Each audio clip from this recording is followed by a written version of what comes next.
এবার সব রাজ্যে ডিটেনশন ক্যাম্প। অভিবাসন ও বিদেশি নাগরিক সংশোধনী আইন চালু। অনুপ্রবেশ রুখতে কড়া আইন কেন্দ্রের। অনুপ্রবেশকারী সন্দেহে কোনো ব্যক্তিকে আটক করা হলে তাকে রাখা হয় ডিটেনশন ক্যাম্পে। অসম, উড়িষ্যার ডিটেনশন ক্যাম্প রয়েছে। এবার সব রাজ্যে ডিটেনশন ক্যাম্প তৈরির নির্দেশ কেন্দ্রের। এমনকি কেন্দ্রশাসিত অঞ্চলগুলোকেও এই নির্দেশ দেওয়া হয়েছে। নির্দেশ এসেছে এই রাজ্যেও। 1 সেপ্টেম্বর এই মর্মে নির্দেশ দেয় কেন্দ্রীয় স্বরাষ্ট্র মন্ত্রক। উল্লেখ্য, অভিবাসন ও বিদেশি নাগরিক সংশোধনী আইন পাশ করে কেন্দ্র। 1 সেপ্টেম্বর থেকে এই আইন চালু করার নির্দেশ দেয় মোদী সরকার। কি রয়েছে এই আইনে?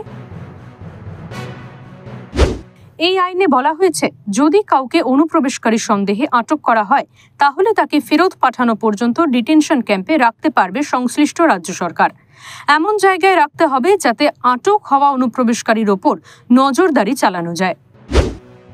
আফগানিস্তান, পাকিস্তান ও বাংলাদেশ থেকে ধর্মীয় নিপীড়নের কারণে ভারতে আসা খ্রিস্টান, বৌদ্ধ, জৈন ও হিন্দুদের নাগরিকত্ব দেওয়া হবে। এই আইনে আরও বলা আছে, 31 ডিসেম্বর 2024 সাল পর্যন্ত অমুসলিম যারা ভারতে এসেছেন তাদের নাগরিকত্ব দেওয়া হবে। এদের মধ্যে অবশ্যই করে খ্রিস্টান, বৌদ্ধ, জৈন ও হিন্দুরা আফগানিস্তান, পাকিস্তান ও বাংলাদেশ থেকে ধর্মীয় নিপীড়নের কারণে যদি চলে আসে, এদের মধ্যে অবশ্যই করে খ্রিস্টান, বৌদ্ধ, জৈন ও হিন্দুরা আফগানিস্তান, পাকিস্তান ও বাংলাদেশ থেকে ধর্মীয় নিপীড়নের কারণে যদি চলে আসে। অন্যদিকে আফগানিস্তান, পাকিস্তান ও বাংলাদেশ থেকে যদি কোনো মুসলিম নাগরিক ভারতে চলে আসেন, তাদের নাগরিকত্ব দেবে না ভারত। ডিটেনশন ক্যাম্প ইস্যুতে তপ্ত রাজ্য রাজনীতি। ইতিমধ্যেই এসআইআর ইস্যুতে উত্তপ্ত জাতীয় রাজনীতি। এবার ডিটেনশন ক্যাম্প নিয়ে শুরু হয়েছে শাসক বিরোধী তরজা। স্বাভাবিকভাবেই পশ্চিমবঙ্গে ডিটেনশন ক্যাম্প তৈরির পক্ষে সওয়াল করে বিজেপি। আপনি কাকে থাকতে পারবেন বলছেন? 31 ডিসেম্বর 2024 কারা কারা সিএএ তে লেখা আছে? হিন্দু, শিখ, খ্রিস্টান, Jain, Parsi, Buddhist, not Bangladeshi Muslim. Very crystal clear. বাংলাদেশের মুসলমান ওরা অনুপ্রবেশকারী, দে শুড গো, নইলে ডিটেনশন ক্যাম্পে থাকবে। আর সব হিন্দু বাংলাদেশ থেকে যারা এসেছে 31 ডিসেম্বর 2024 তারা সবাই শরণার্থী, তাদের নাগরিকত্ব দেবে ভারত সরকার। কোন হিন্দুর কোনো প্রবলেম নেই। আমরা কমিটেড, হিন্দুস্তানে হিন্দুরা আসবে, নিরাপদে থাকবে।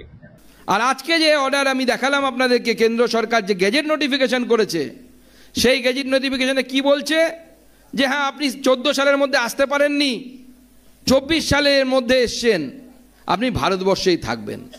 তাহলে আপনার নাগরিকত্ব কি হবে?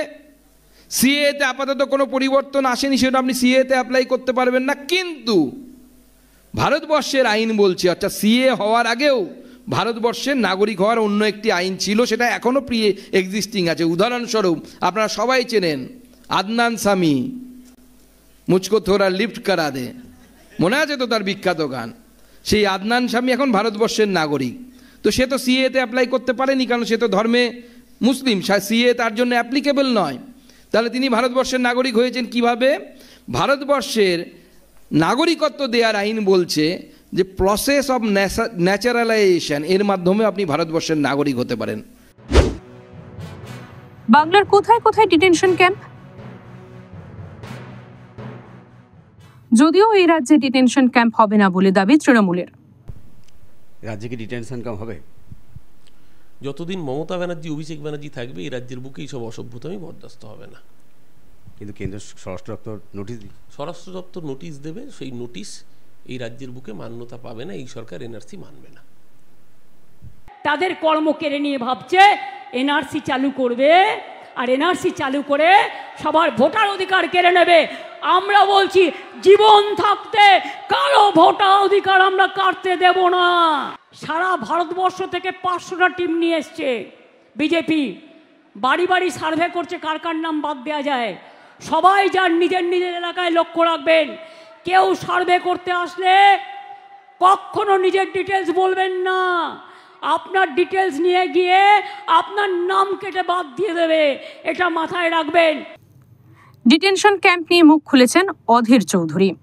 সদিচ্ছা যদি থাকতো, যদি প্রকৃতই যারা ধর্মীয় কারণে অত্যাচারিত হয়ে ভারতবর্ষে আসতে চাইছে, তাদেরকে আমি থাকতে দেব? তাহলে আফগানিস্তান থেকে যখন আসতে চেয়েছিল শিখেরা, তখন তাদেরকে আসতে দেওয়া হয়নি কেন? 1 নম্বর। 2 নম্বর কথা, এই আইন পাশের পর আজ পর্যন্ত মোদী সরকার বলুক যে কতজন ধর্মীয় কারণে অত্যাচারিত হয়ে মুসলমান ভারতবর্ষে প্রবেশ করেছে, যাদেরকে নাগরিকত্ব দেওয়া হয়েছে, কতজন? 3 নম্বর কথা, ভারতবর্ষের বিভিন্ন ডিস্ট্রিক্টে তাদেরকে নাগরিকত্ব অধিকার দেওয়ার ক্ষমতা এই অমিত শাহ সেখানকার ডিস্ট্রিক্ট ম্যাজিস্ট্রেটদেরকে দিয়েছে। প্রসঙ্গত, ভারত বাংলাদেশের দীর্ঘ সীমান্ত রয়েছে। বাংলার একাধিক জেলা বাংলাদেশের সীমান্তে রয়েছে। এই সীমান্ত দিয়ে অনুপ্রবেশকারীরা ভারতে প্রবেশ করছে বলে দীর্ঘদিন ধরে অভিযোগ করছে বিজেপি। অন্যদিকে অনুপ্রবেশকারী ধরতে দেশের বিভিন্ন রাজ্যে ধরপাকড় চলছে। যদিও তৃণমূলের অভিযোগ, অনুপ্রবেশকারীদের নাম করে বাংলা ভাষাকে আক্রমণ করছে বিজেপি। একদিকে সামনে রাজ্যে বিধানসভা নির্বাচন, অন্যদিকে এসআইআর নিয়ে তেতে রয়েছে রাজ্যসহ জাতীয় রাজনীতি। এর মধ্যে ডিটেনশন ক্যাম্প তৈরির নির্দেশ নিয়ে স্বাভাবিকভাবেই তৈরি হয়েছে জল্পনা। আতঙ্ক ছড়িয়েছে মতুয়া সমাজে। ব্যুরো রিপোর্ট, ওঙ্কার বাংলা।